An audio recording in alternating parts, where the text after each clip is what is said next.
صہیونی اور امریکی جارحیت اور بربریت میں اب تبدیل ہونے لگی ہے۔ امریکہ نے ایران پر B-2 طیاروں سے بم برسا دیے۔ اسرائیلی فوج نے بھی 200 سے زائد مقامات پر بمباری کی ہے۔ امریکہ اور اسرائیل کی مسلط کردہ جنگ میں اب تک 1400 سے زائد ایرانی شہید ہو چکے۔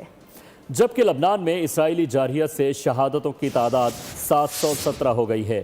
ایسے میں امریکہ نے مزید فوجی مشرق وسطی بھیجنے کا اعلان کر دیا ہے۔ آپ کو آگاہ کرتے چلیں کہ صہیونی اور امریکی جارحیت بربریت میں بدلنے لگی۔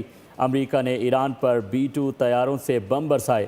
اسرائیلی فوج نے بھی 200 سے زائد مقامات پر بمباری کی۔ ایران پر امریکہ اور صہیونی اتحاد نے جارحیت جاری رکھی۔ امریکی فضائیہ نے B-2 بمبار طیاروں سے ایران کے جزیرہ خارق پر بمباری کی۔ سینٹرل کمانڈ کی جانب سے جاری پیغام میں کہا گیا کہ B-2 بمبار طیاروں سے کارروائی کا مقصد ایرانی حکومت سے متعلق خطرات کا مکمل خاتمہ ہے۔ مشرق وسطی میں بڑھتی ہوئی کشیدگی کے باعث امریکہ نے خطے میں اپنی فوجی موجودگی بڑھانے کا فیصلہ کیا ہے۔ امریکی اخبار دی وال اسٹریٹ جرنل کی رپورٹ کے مطابق محکمہ دفاع نے ہزاروں امریکی مرینز کو مشرق وسطی بھیجنے کا فیصلہ کیا ہے۔ رپورٹ کے مطابق یہ اقدام امریکی سینٹرل کمانڈ کی درخواست پر کیا جا رہا ہے۔ دوسری جانب اسرائیلی فوج نے ایران کے مغربی اور وسطی علاقوں میں 200 سے زائد حملے کیے، جن میں فوجی تنصیبات کو نشانہ بنایا گیا۔ اسرائیلی فوج کے مطابق حملوں میں بیلسٹک میزائل لانچرز، فضائی دفاعی نظام اور اسلحہ تیار کرنے والے مراکز کو نشانہ بنایا گیا ہے۔ اسرائیل نے لبنان میں بھی خون ناحق بہایا، مرکز صحت پر بمباری کر کے 12 افراد کو شہید کر دیا۔